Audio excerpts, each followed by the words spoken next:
Hey everyone, welcome back to the channel. And if you're new, welcome. My name is Adelina and I make videos about living in that tiny house on wheels and living a more intentional life. I was hoping it was going to be sunnier today, but it is overcast, though I do think it's going to warm up a little bit later. So today I want to show you what I did with the overhang for the door. When the house was originally built, the overhang had tongue and groove planks, dark stained tongue and groove planks as the overhang, I guess. And while it was nice, within a few months of me having the house, especially once it got wet in the rain, two of the boards actually swelled up, and there was always a little crack, gap, and a little V from the two boards swelling up, and I could not fix it without taking everything apart and sort of shaving down the wood pieces, and I never did. But I also always thought that it made things a lot darker when I had the door open in the summertime.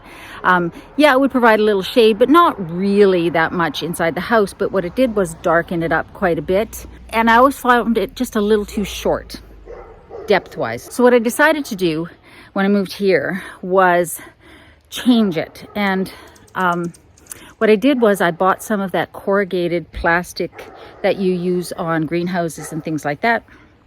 I took all but 3 of the boards out, the 2 on the ends and the center one, so that I would have something to screw the plastic pieces to.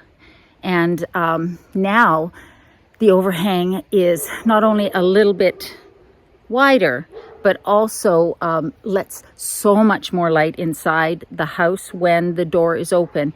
And I just have my screen on there, my little screen curtain. And I really like that because this spot here, while absolutely gorgeous, is not as sunny as my other spot in Calgary, even when the sun is out. I think in the summertime it'll be a little bit brighter, but then maybe not because all the leaves will be back on the trees. I don't know. So I want as much light inside the house as I can get. At the end of the video, I'll show before and after, but I'll insert a picture here of what it looked like.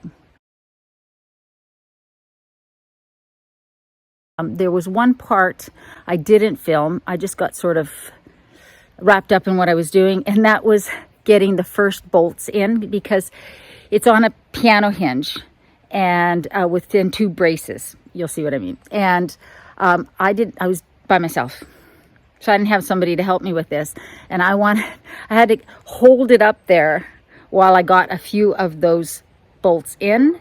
And so one half I sort of rested on the door, and the other half I had on my head, and while I was trying to screw it in.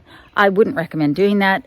I probably should have hired somebody to come and help me with that, but I just wanted to get it done. It wasn't a hard project to do. It's just one of those things. It's always kind of nice when you have a second set of hands. But anyways, so let me show you what it looks like, and then I'll show you the video of me doing it.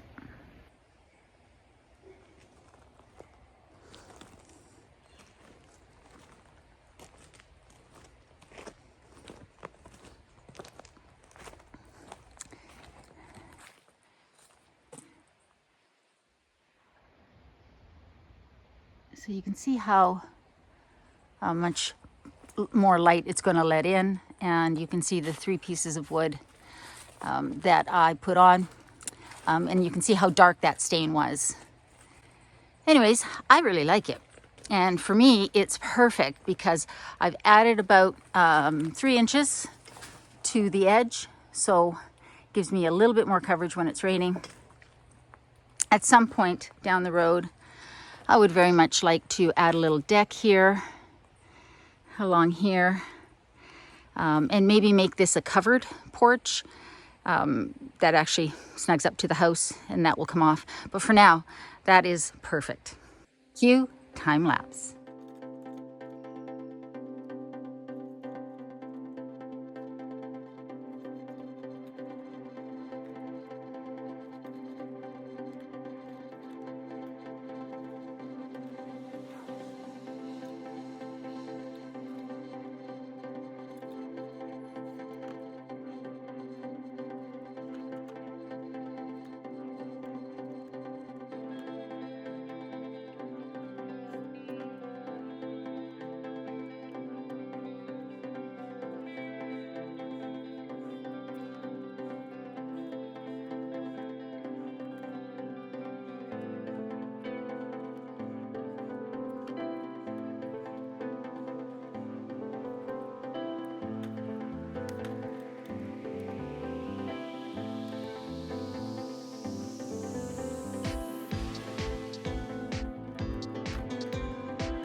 So I hope you liked that video. It was one of those projects that's not hard to do.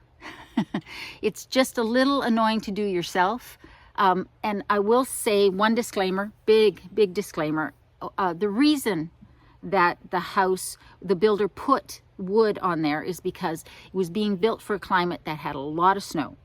And so therefore it needed to be strong enough to take a heavy snow load, because in the winter I could get, during a snowstorm, I could get a foot of snow sitting on that. And then as things warmed up, as the sun would come out, the snow would slide off the standing seam metal roof that I have on the house and slide onto that overhang. And I would go in there with my shovel and kind of push it off so that it wouldn't sit up there and just sort of drip off as it melted. But it needed to be strong enough for that, and that's why they used wood. That's why these brackets are as strong as they are, is because it was being made, it was being built to handle a heavy snow load. Where I am now, that's not an issue. We'll get snow occasionally, but it won't last. And when it happens, if there's any kind of accumulation, I'll just grab my broom and sweep it off of there, scrape it, like pull it off of there. So I can do that, because primarily this is just going to be used to protect the door from rain, which brings me to point number 2. It's really important to have some sort of overhang above your tiny house door if it opens outwards. And the majority of tiny house doors, exterior doors, will open outwards. And here's why. Because you're trying to get as much usable space inside as possible. If this door opened inwards, I wouldn't be able to have that closet there that I have, that front entry closet. Most tiny houses will have their exterior doors open outwards, which means if it is raining, your door is going to get wet if you don't have something like this up there to protect it. If you live in a conventional house, your front door will open inwards. That's standard. You might have a screen door or storm door that will open outwards, but the interior door will open inwards. And that is because there's lots of room in a big foundation built house. But in a tiny house, every square inch counts. So most doors open outwards, and you need something above there to protect it. It sheds the rain really well, but what it doesn't do is block out any kind of light when I have it open. And that's, like I say, really important here, because it's not nearly as sunny a spot as my spot in Calgary. When it's a nice sunny day, it's sunny, but it's not quite the same. So anyways, guys, I hope you enjoyed that. It was one of those videos that I probably should have spent more time thinking about filming, but I was so busy and determined to get it done. Like I say, probably shouldn't have done it without help. Shouldn't have had that thing sitting on my head as I precariously stood on my 2-step ladder. Do as I say, get some help with that. Be safe. In a world where you can be anything, be kind, because this world needs a lot more kindness. I love you guys, and I'll see you next Sunday.